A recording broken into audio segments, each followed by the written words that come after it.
Welcome to episode 4 of Step by Step Gardening with me, David Domoney.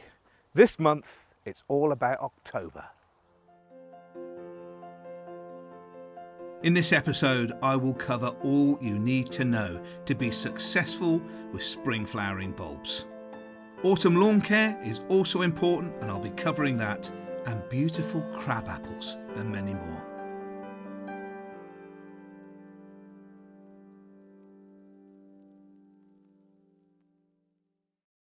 October is one of those great flowering changeover months. The end of summer, things like petunias and fuchsias and geraniums and the like. But colour doesn't end there. There's a whole host of new colour that comes in. Things like lovely chrysanthemums or cyclamen or winter flowering pansies or viola. Autumn is the time to plant in the garden, and that will keep flowers in your pots and containers right the way up to Christmas and beyond. This summer, it's been hot and our lawns have suffered, yet they've come back green. But there are some steps to take in October to make sure you bring them back to their full health.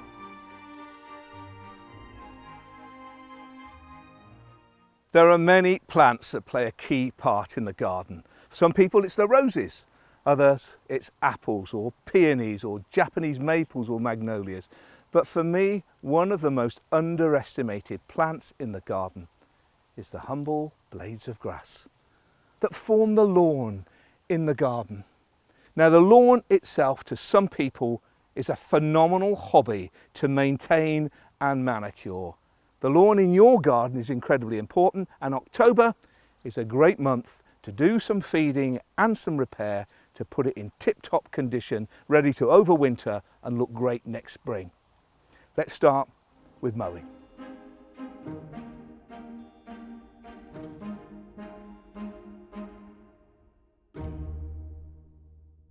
First of all, cutting the lawn. This was my first job in horticulture.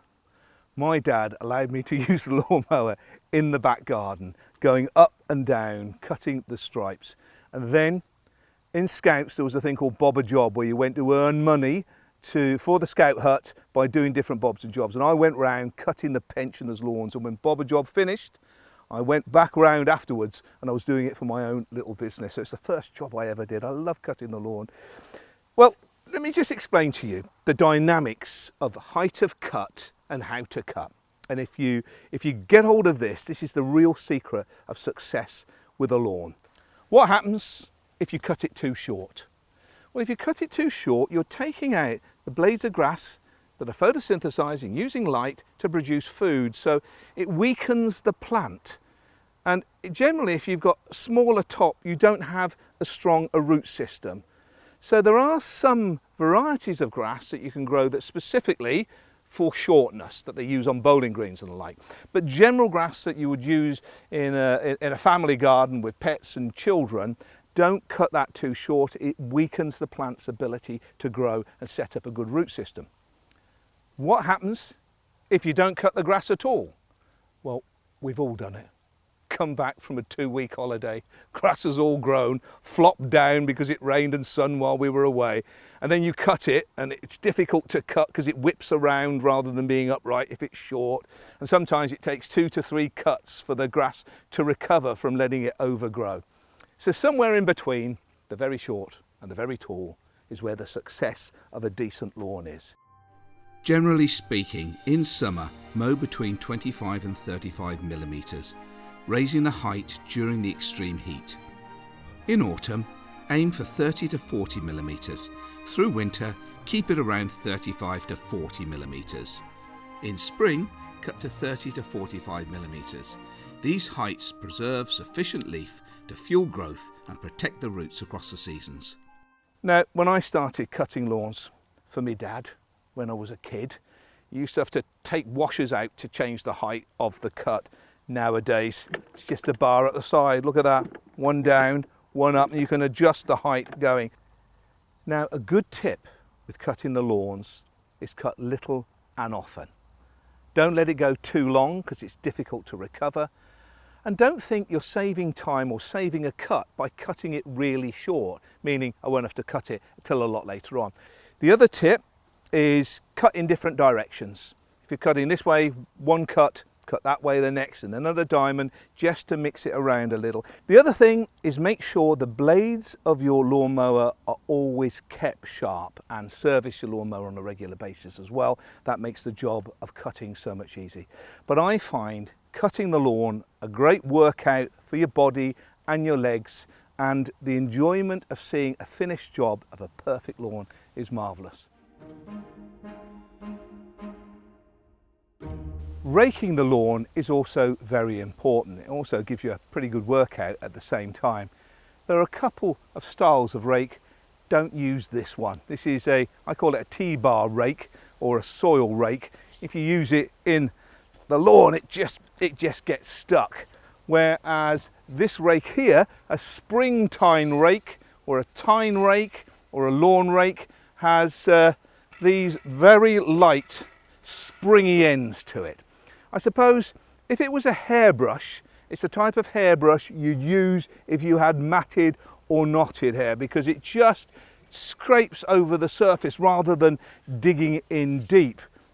And it works particularly well in collecting up leaves that have fallen onto the lawn. Now, let me just explain about leaves on the lawn. If there's only one or two dotted around in the lawn, don't worry about them. The worms will pull them underground and they rot underground, and it helps create organic material in the soil. However, we all know it, when the wind blows around, it collects the leaves up into one particular area. It may be because the house is there or the garage or the wall, and the movement of the air, you know there's a certain area on your lawn that gets covered with the leaves as the wind blows them. This heavy dump of leaves is what you definitely need to remove. Otherwise, it covers over the surface, and by covering the surface, it blocks out the light coming to the lawn.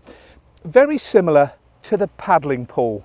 You know, when you put the paddling pool out for the kids and you leave it out there for a while, and then you let the water out and you lift it up and there's a massive yellow patch in the middle. That's because the light isn't getting to the lawn. It can't produce the chlorophyll, which turns the leaves green, which of course photosynthesizes.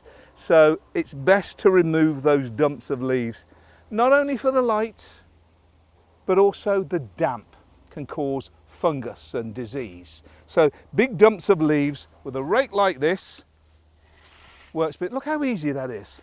And notice the angle of the rake splayed out at the end enables you easily to collect up the leaves. It also enables you to rake out the thatch. Now, the thatch is an accumulation around the base stem or the crown of the grass, and it could be a combination of old leaves, grass clippings and a whole host of others. And I'll show you this now. I'm going to deep rake here to try and clear out some of the thatch and debris that's built up at the base of the lawn.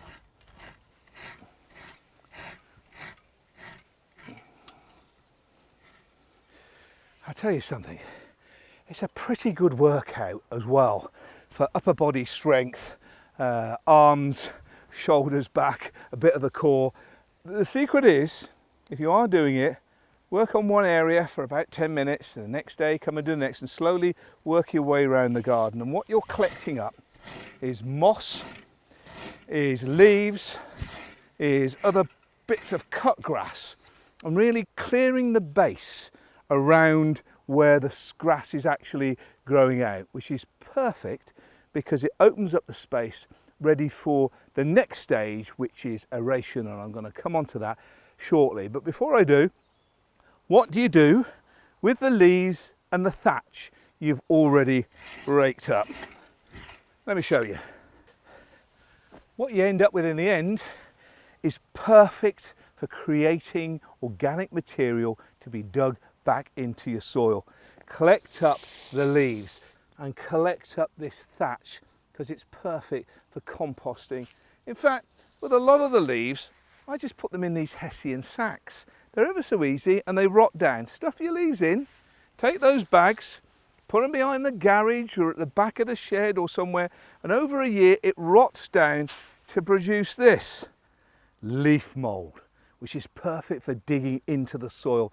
And the health of your soil is the key to the success with gardening. And if you want more information about soil health and what soil is, just go back and take a look at episode 1. Right, with the lawn raked, just time to smarten up the edges. Now, taking the opportunity in October to edge the lawn adds a great deal of crispness to the whole lawn area that'll carry you right the way through the winter, and it's best done with one of these. I used to call it a half moon because that's exactly what it looked like. A lawn edger, or a edging knife is the other term.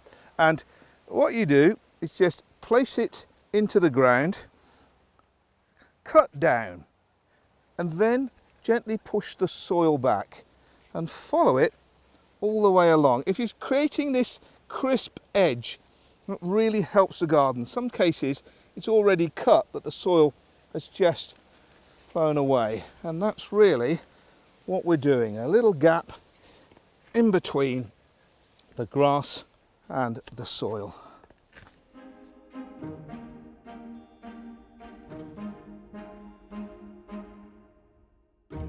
One of the things to think about is when you've got a very successful lawn and you're using your garden a lot, sometimes the soil can get a little bit compacted and congested, either because the grass is growing so well it's producing a lot of roots and the roots just grow into each other and there's not enough air and moisture getting into the soil, or you've been playing on it, shooting the football, barbecue parties, kids, pets and all sorts. So there is a way that you can add a few holes into the lawn to help moisture get in and also to sort of break up the compaction of the roots. And it can be done in a couple of ways. The easiest way is just with a fork. You really want to spike into the ground about 7.5 to 10 centimetres and then roughly between 10 and 15 centimetres apart. And you work your way all over your lawn. That way, these holes, it's easier for the roots to then regrow. And you can add some top dressing to go into those holes as well. And I'll explain a bit more about that later. Now, if you've got really compacted soil, you can use this, which is a hollow-tine. Effectively, it is just almost like a tube. And as you insert it into the ground, it takes a core of soil out. And then you go into the next holes that you make, it's self-clearing because it just pops out of the top.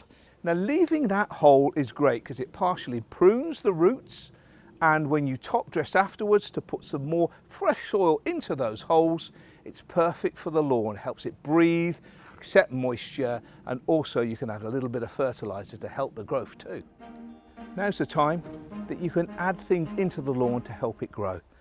So in October, with the lawn cut, with the lawn raked, with the lawn edged and also aerated, you can add some goodness into the lawn as well. Now, normally in spring you feed with a spring lawn fertilizer, very high in nitrogen, which is pretty good for the leaves or the blades of the grass to grow.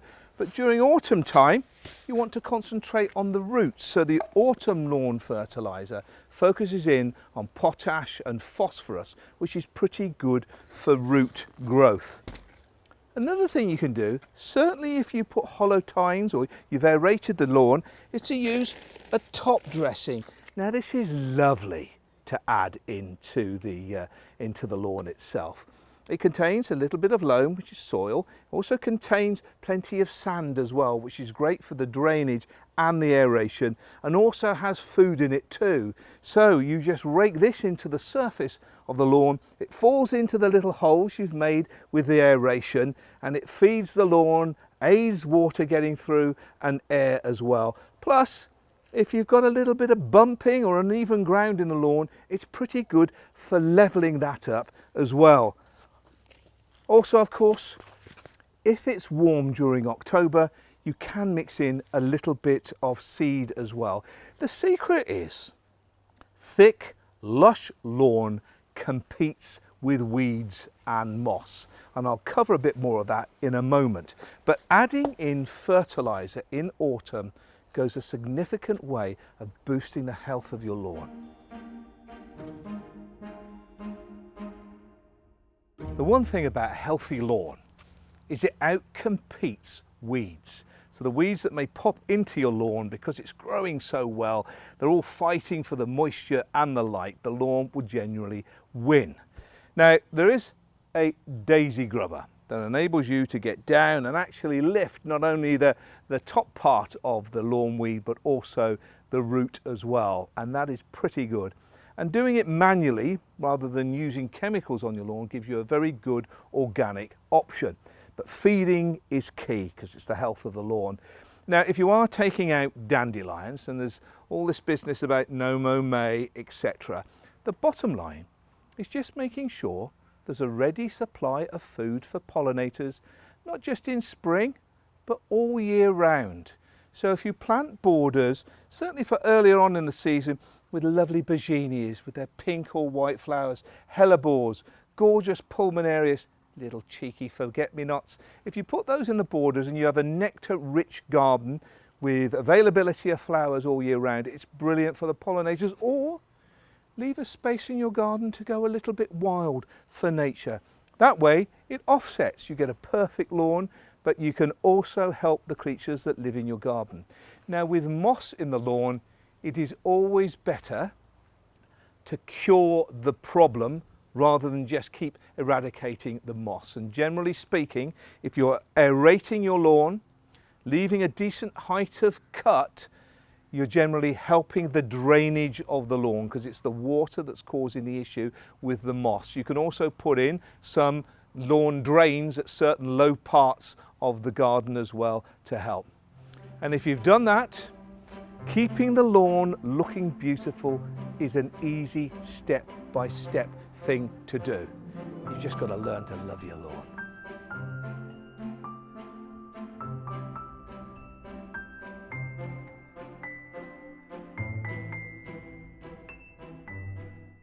Don't think October is so close to winter that all gardening ceases.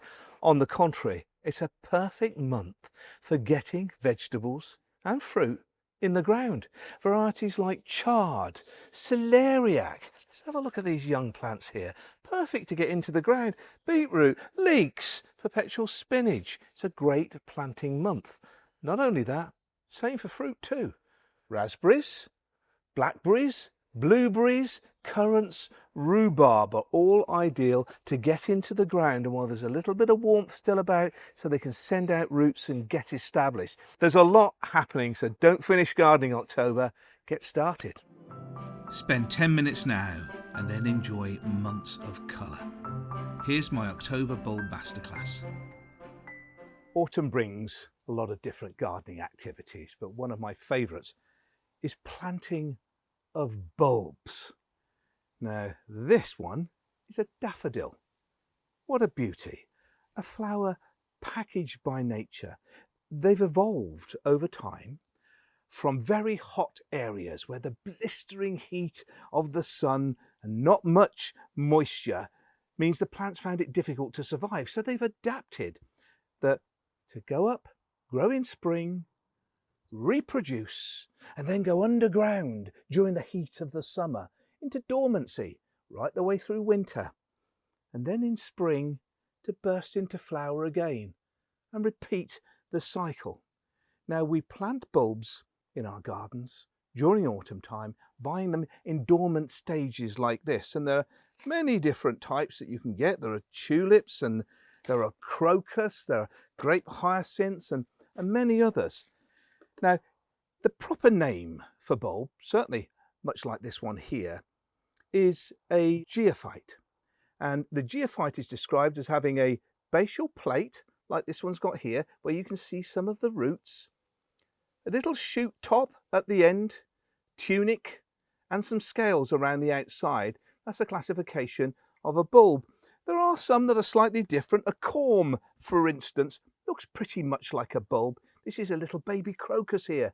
But if you cut it in half, it's more solid compared to if you cut a daffodil bulb in half. And in fact, let me just show you what you get inside.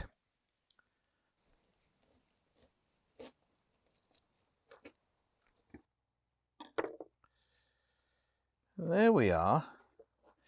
As you can see here, right in the middle, that sort of a yellowy section there that looks a bit different from the rest on the outside, that is a very infantile flower and foliage. And all this around the outside is all the energy to send out the roots and to fuel the flower and the foliage to burst forth when it comes into spring. Now, these layers that are effectively the energy source for the plant, you see when you chop an onion. All the leaflets that fall around the outside is all the energy. Now, you can eat an onion. You can't eat a daffodil because they're toxic. But the essence of the storage within these layers or underground leaflets is where it all comes from. Where if you look at a corm, it's slightly different. Let me just cut this in half.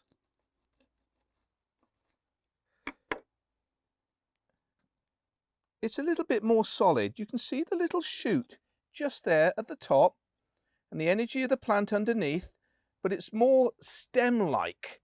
But that again is the storage unit for the bulbs.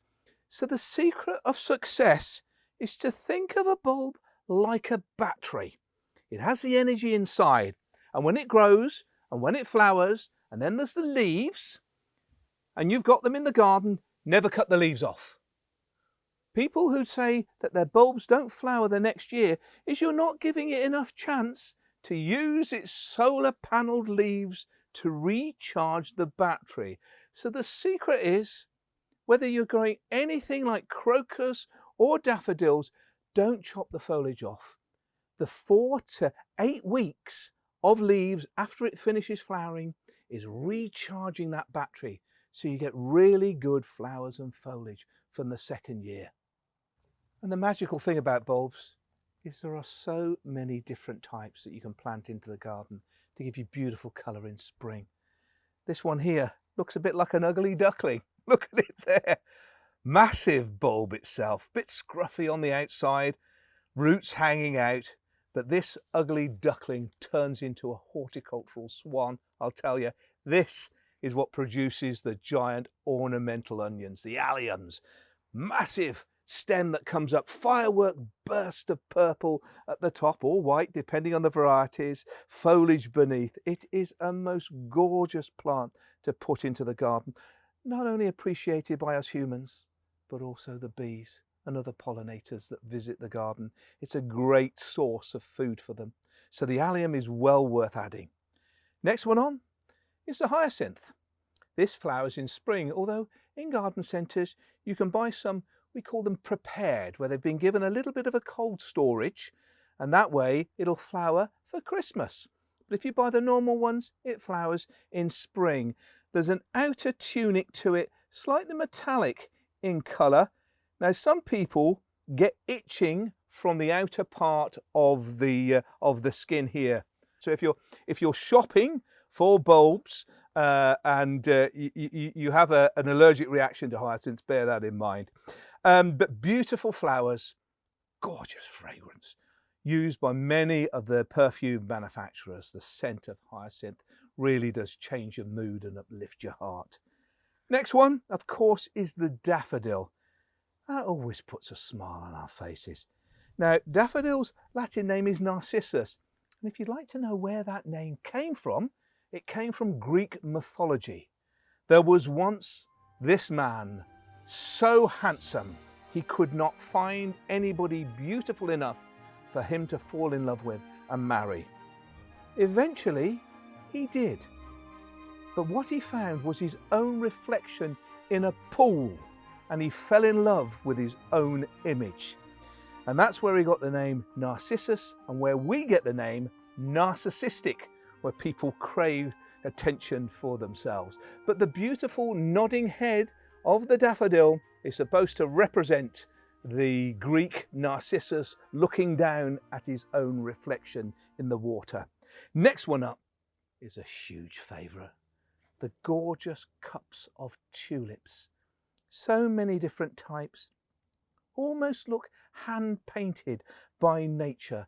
It is a lovely plant to grow in containers or bedding borders as well. So much from one bulb. This little one here is in fact a grape hyacinth, Muscari we call them. Not a real hyacinth as such, but a little dwarf flower that looks slightly similar. Great for small containers or the front of a border, really to put a smile on your face. This little bulb here, again looking slightly metallic on the outside, you will know it's crocus. One of the first ones to come into flower at the beginning of the year. Bursts of colour just at the end of winter. It's purples or it's golds or whites. It's a beautiful plant, really early on in the season. Now this little scruffy bulb at the end, don't knock it. It is in fact the snowdrop.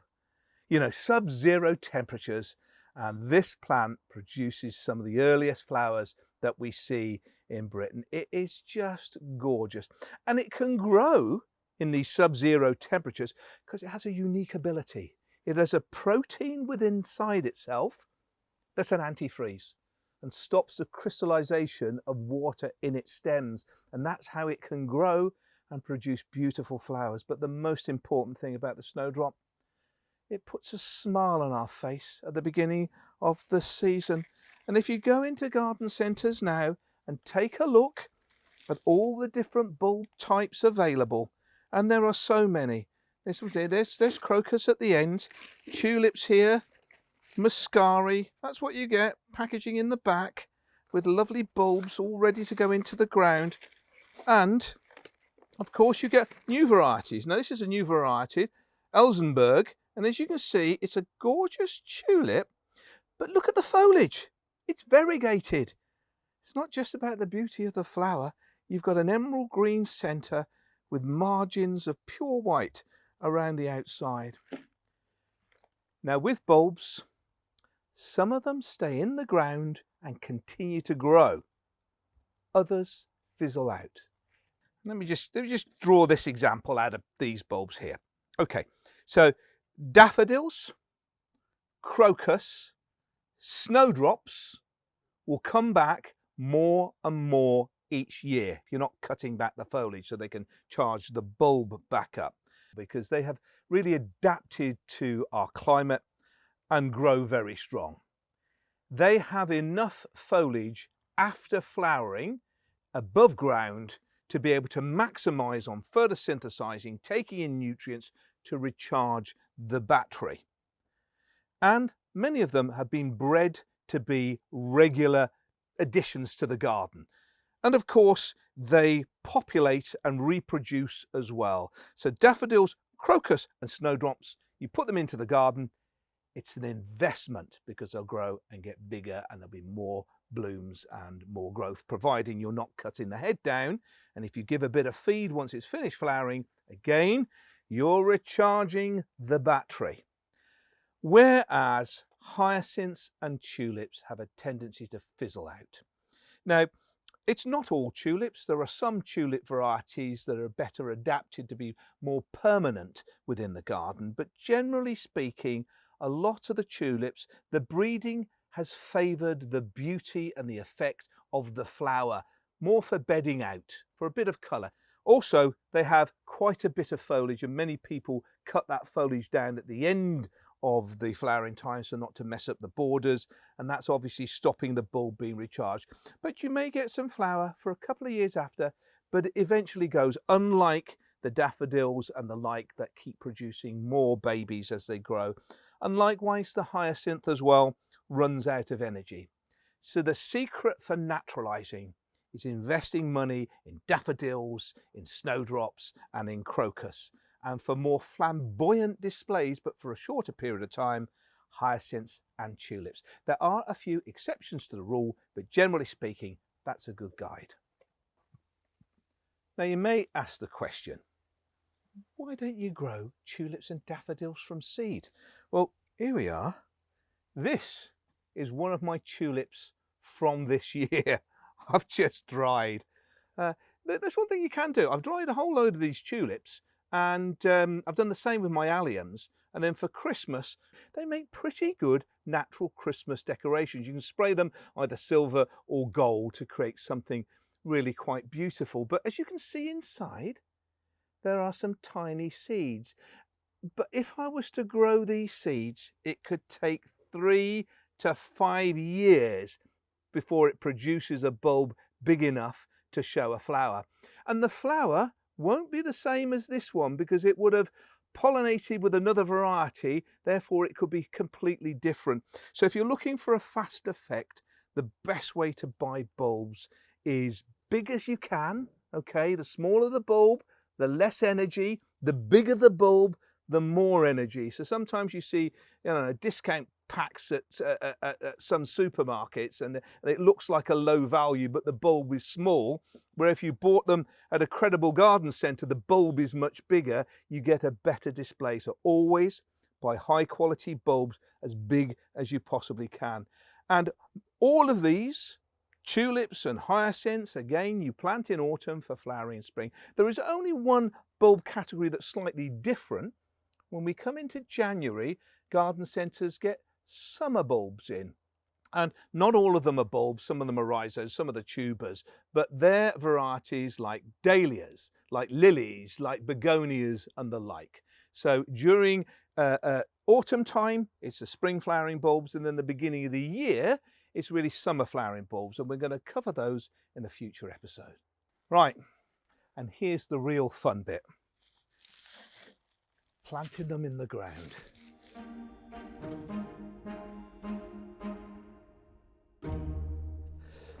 I love planting bulbs.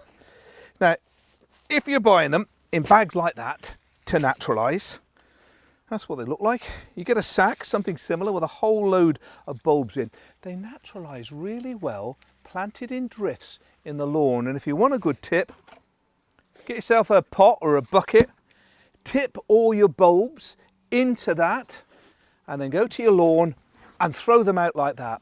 And as they land in that sort of random drift, plant them where the bulbs land. That way, it's not like, you know, cutting out a square and just putting the bulbs in. That way you're flowing a fluid path of where the bulbs go.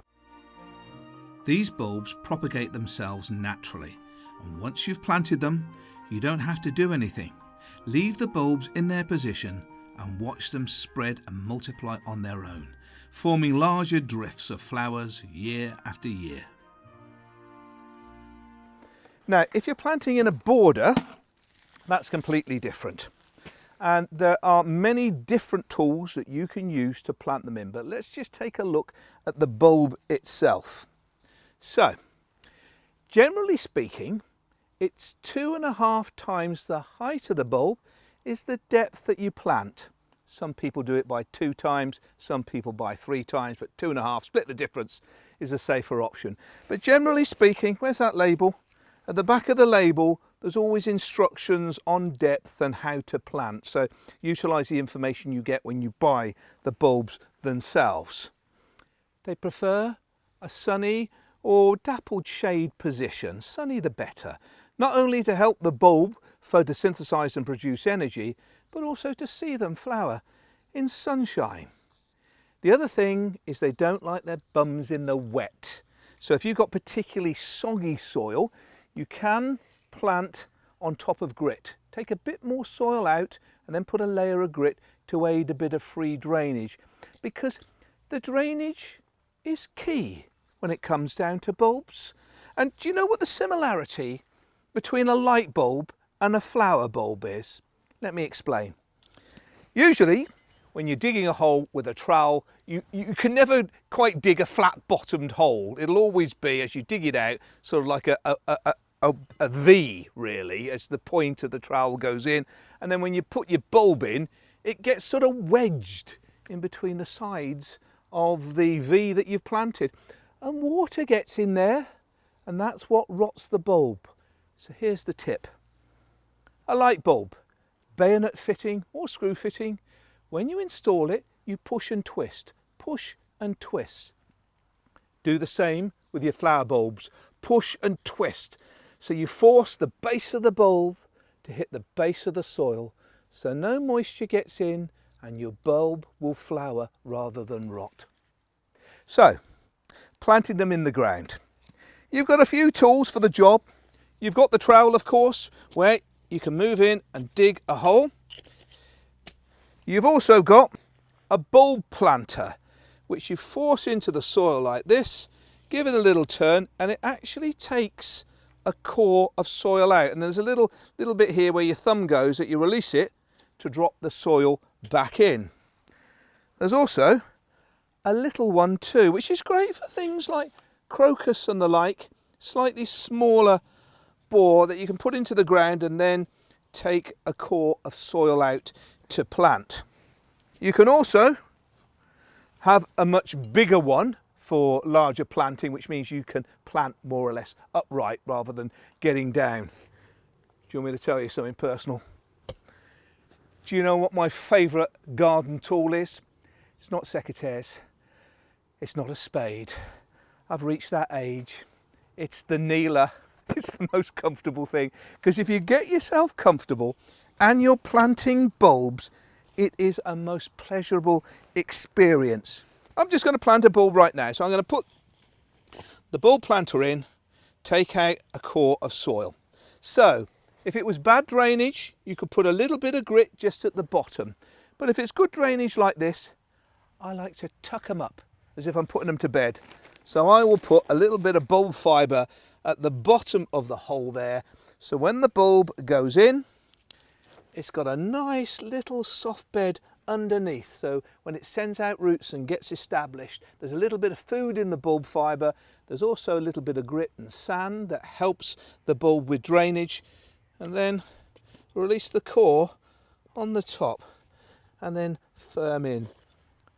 There we are, all tucked up in the soil. So there's lots of different tools to make the job of planting so much easier. If you were planting a lot in this area, I'd just get a spade, take away the soil to the right depth that you're planting, maybe a bit more if you're going to put grit and bulb fibre in, lay out all the bulbs and then just put the soil on the top. It's a quicker way to plant.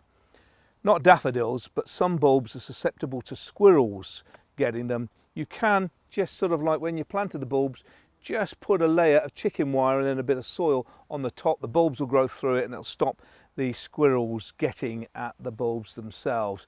Some people also use fragrant soap and just grate a bit of that over the surface, and the fragrance of the soap masks the scent of the bulb until they've settled themselves into the ground.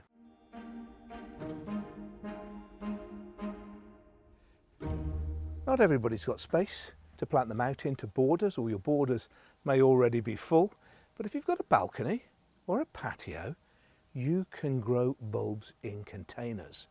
And sometimes if you've missed planting bulbs in autumn and it comes to springtime and all your neighbours have got beautiful bulbs, you walk into garden centres and see containers already being planted up and forced ready to use. Now this is one that I bought in spring this year. It's grape hyacinth. If you notice, the growers have packed them all tight together and they're not even underneath the soil, but they've been grown in special conditions where they put straw over the top to give it that insulation and to cheat the bulb to think it's under the ground, and you get a beautiful display. And at the end of it, I separate all these and plant them properly in the garden. But if you want bulbs in containers, it's so much better to plant them for yourself. Now there are lots of different containers available. Here's a big one. The bigger the container, the bigger the display. You can get the depths of planting right. But if you plant your own, you have several advantages. One of them is it's considerably cheaper because you're doing the labour yourself. Secondly, you can choose the varieties that you want in the containers and colour theme them too. You want all purples, silvers and pinks. The choice is yours, and take some time in the garden centre to have a look and choose the palette of colour just right for you. But the really important thing is, if you layer plant, bigger bulbs at the bottom, smaller bulbs at the top, different varieties, you can have successional flowering. In fact, if you choose right, there's no reason why you couldn't easily have more than 100 days of colour, as earlier ones start and as they fade, later ones come up. Now let me show you how. Rather than a big container, I've just got a small one here, really, because it's in proportion of the space that I've got to show you. And don't worry, you won't see my hands planting like this. I've actually cut it in half for you to be able to take a look. And as you can see at the bottom, I've put a little bit of grit and gravel. Now that's just going to help the drainage, because remember, bulbs like free draining soil. They don't like their bums in the wet. Next, I've used bulb fibre.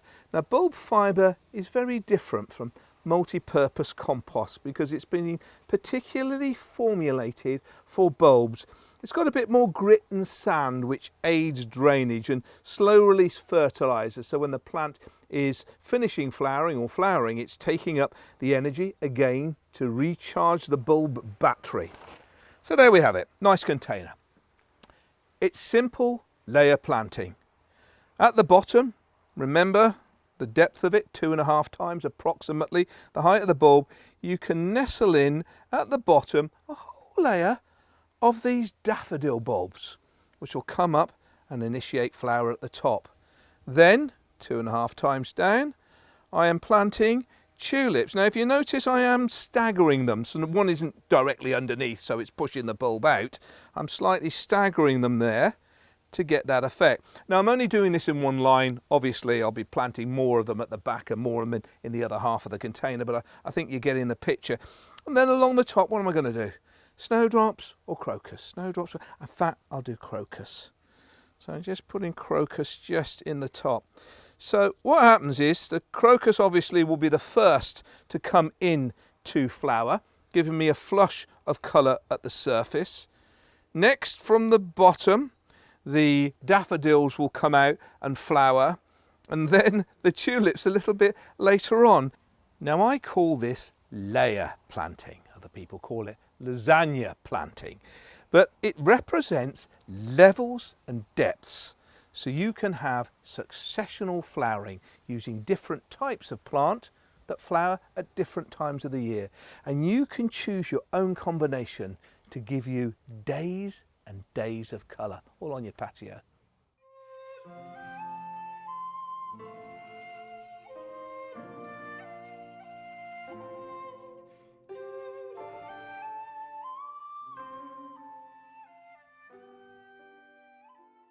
Out of all the spectacular show gardens here at Bridgemere, there is one that has a personality all of its own.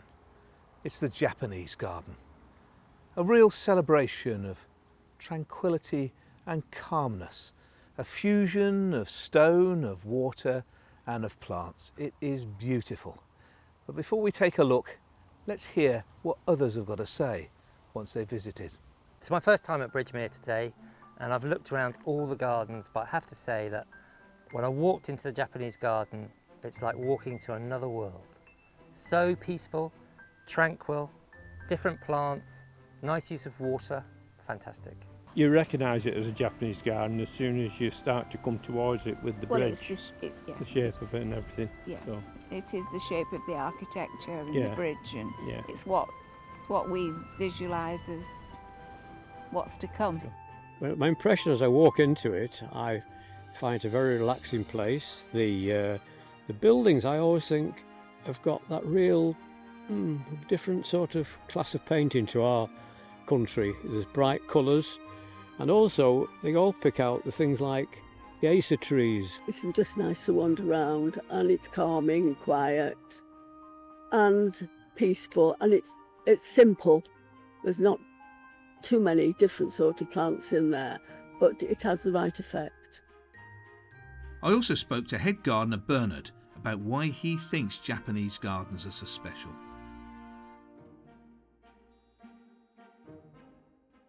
Bernard, what does this garden mean to you? You curate so many. Why is this one special? Because when I come up here 15 years ago, didn't know it was here. It was the stones and the features were all buried under the ground? 4 foot of briars and everything. And me and Sam have tried to reinvent it a little bit. Usually some of the old features, this was buried in briars and weed and you couldn't actually see it. Just sort of make a nice little addition to the rest of the garden, something completely different. I've always found Japanese gardens are a rich engagement with your senses. Your sight, for instance, every plant is a special specimen, almost like a little work of art. So the eye sees the fluid movement of the leaves of the cryptomeria or the Japanese maple, and it changes with the seasons visually as well, with the autumn colour and the spring and summer. But of course it's also about sound, and you can hear the rustling of the bamboo in the distance, the sound of feet on the gravel, and the tranquil sound of moving water as well. And the scent too, another important sense, and that is the fragrance coming from the star jasmine. Now the tactility as well of the slightly soft foliage of the Japanese maple, or the smooth stems of the bamboo. Well, that only leaves one sense left, and that's the sense of taste. Because I'll tell you something, if I was working here, the tranquility of this garden is where I'd be taking my packed lunch, sitting down there, relaxing and enjoying it. The Japanese garden is so very unique here at Bridgemere Show Gardens, and I'm glad to hear it's so very well loved.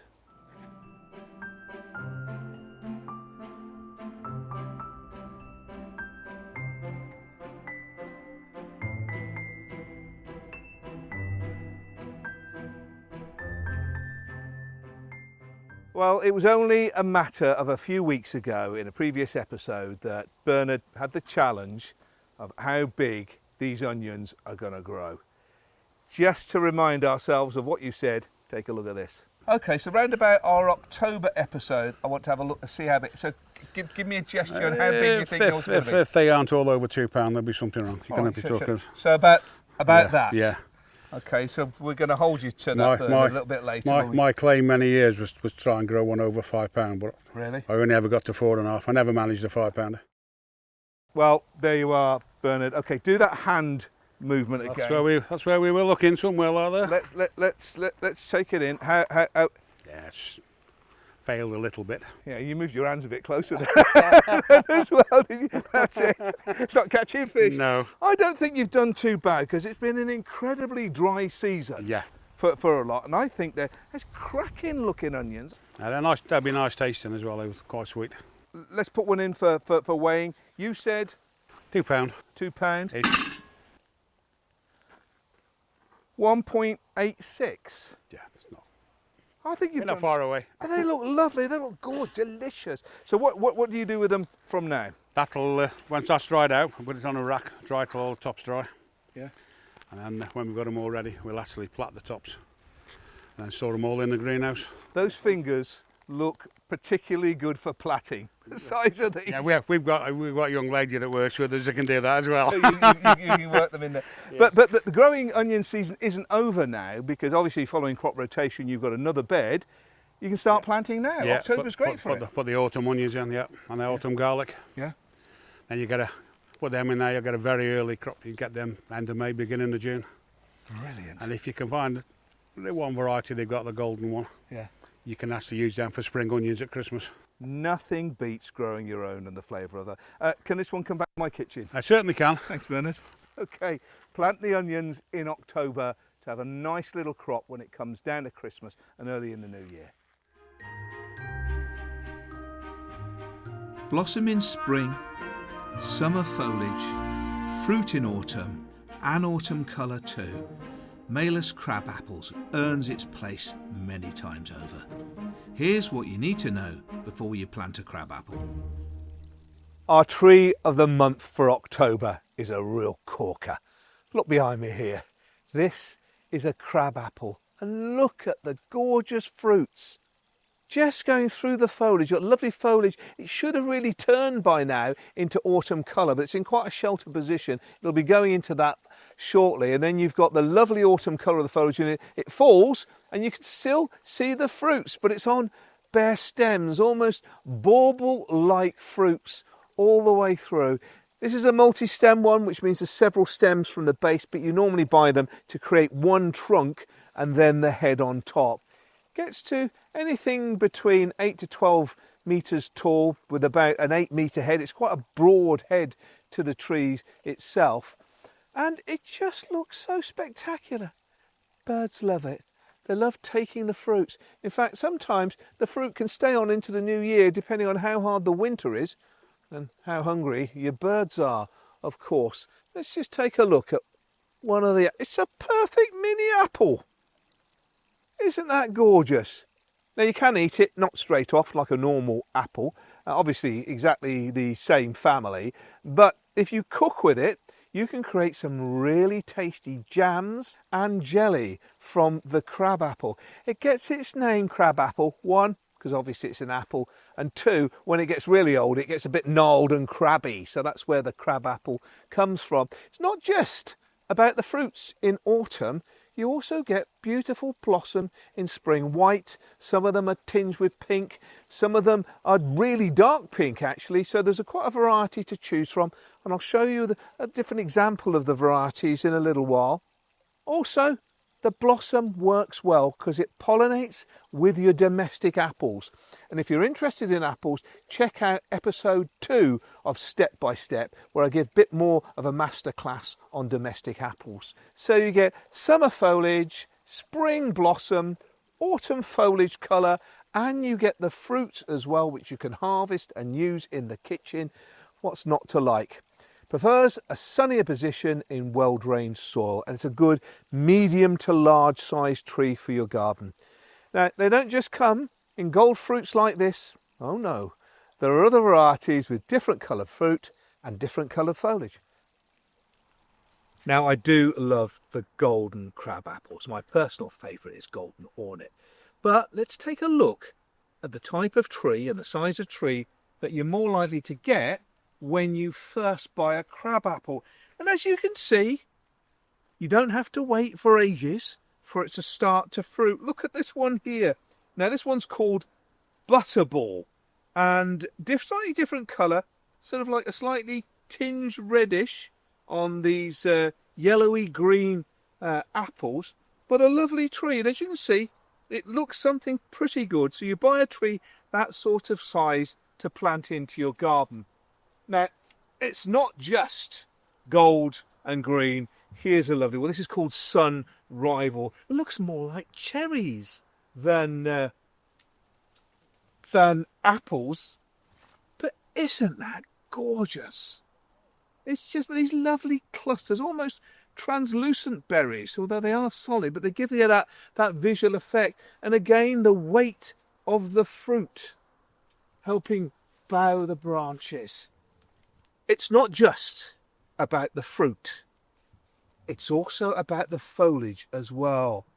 Toringo Aros is one of the varieties. Now look at the foliage, it's almost jet black, but it isn't. It's very, very dark purple. And have we got some of the berries? Oh yeah, here's some of the fruits there. Not as spectacular as the others, but it's specifically grown for the foliage. And look at the flowers here. And if you look at the back of the label, you get all the instructions as well and how to plant it. So always make sure you check when you buy. But the beauty of crab apples, it's a lovely tree for the garden, and you get visual effect almost every month of the year. And October is a great month to plant them too. I hope you enjoyed this episode.